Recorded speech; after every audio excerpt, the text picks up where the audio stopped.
मेरठ की सियासत में एक बड़ी हलचल। नगीना से सांसद और आजाद समाज पार्टी के संस्थापक चंद्रशेखर रावण की नजर अब हस्तिनापुर विधानसभा सीट पर। क्या ये सिर्फ चुनाव लड़ने की तैयारी है या फिर पश्चिम यूपी की राजनीति में बड़ा दांव?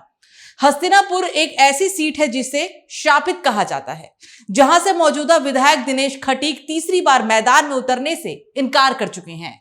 दलित मुस्लिम बहुल सीट, लगभग 1 लाख मुस्लिम वोटर, गुर्जर और दलित वोटों का बराबर समीकरण, और चर्चा यह भी कि जो यहां जीतता है वही यूपी की सत्ता पाता है।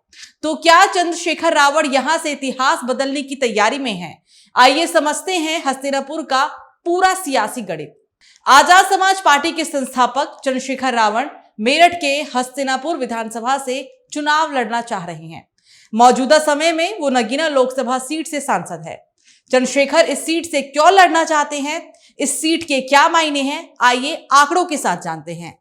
मेरठ की हस्तिनापुर सीट आरक्षित सीट यानी कि एससी है। वर्तमान में यहां से योगी सरकार में राज्य मंत्री दिनेश खटीक इस सीट से विधायक है। वो इस विधानसभा सीट से दूसरी बार चुनाव जीते हैं, लेकिन तीसरी बार चुनाव लड़ने से उन्होंने हाथ खड़े कर दिए हैं। दिनेश खटीक का कहना है कि हस्तिनापुर सीट श्रापित सीट है। इस सीट से कोई भी दूसरी बार विधायक नहीं बना, इसलिए अब वो तीसरी बार यहां से नहीं लड़ना चाहते। उन्होंने आगे कहा कि इसका वेदों और ग्रंथों में उल्लेख है। उनका मन यहां से तीसरी बार चुनाव लड़ने के लिए गवाही नहीं दे रहा है।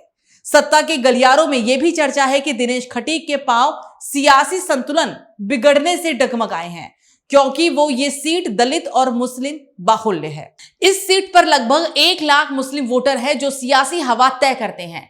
वहीं इस सीट पर गुर्जर और दलित मतदाता लगभग बराबर है, लेकिन इस बार गुर्जर बीजेपी से दूरी बनाते नजर आ रहे हैं।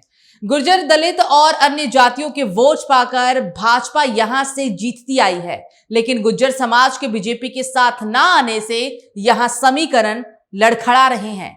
चर्चा यह भी है कि इस सीट से जिस पार्टी का विधायक बनता है उसी की पार्टी यूपी में सरकार भी बनाती है।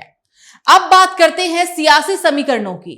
राजनीतिक विश्लेषकों का मानना है कि चंद्रशेखर रावण की मुस्लिम समाज में अच्छी पैठ है। उनके मौलानाओं से अच्छे संपर्क हैं। मौलाना अरशद मदनी से लेकर मौलाना सज्जाद नोमानी तक के रिश्ते हर कोई जानता है। दूसरी बात, चंद्रशेखर और ओवैसी की पार्टी के गठबंधन की बात भी सामने आ रही है। मुस्लिम और दलित मतदाता बाहुल्य सीट होने से यहां चंद्रशेखर रावण को सफलता मिल सकती है। बता दें, जिस समाज से चंद्रशेखर आते हैं वही जाटव समाज यहां पर बाहुल्य है। अगर समीकरण सही बैठते हैं तो चंद्रशेखर इस सीट पर बाजी मार सकते हैं। हालांकि पार्टी की ओर से अभी तक कोई आधिकारिक बयान जारी नहीं किया गया है। चंद्रशेखर लगातार कहते आए हैं कि पार्टी जो निर्णय देगी वही सर्वमान्य होगा। पार्टी जहां से कहेगी वो वहीं से चुनाव लड़ेंगे। जानकारी के लिए आपको यह भी बता दें कि आजाद समाज पार्टी के कार्यकर्ता हस्तिनापुर में काफी एक्टिव हैं। वो जगह जगह पर पोस्टर लगा रहे हैं और नुक्कड़ सभाएं भी कर रहे हैं। लेकिन इस बीच सबसे बड़ा सवाल, क्या हस्तिनापुर का श्राप इस बार टूटेगा? क्या दलित मुस्लिम समीकरण चंद्रशेखर रावण को नई सियासी ऊंचाई देगा, या फिर बीजेपी आखिरी वक्त में नया दांव चलकर समीकरण पलट देगी?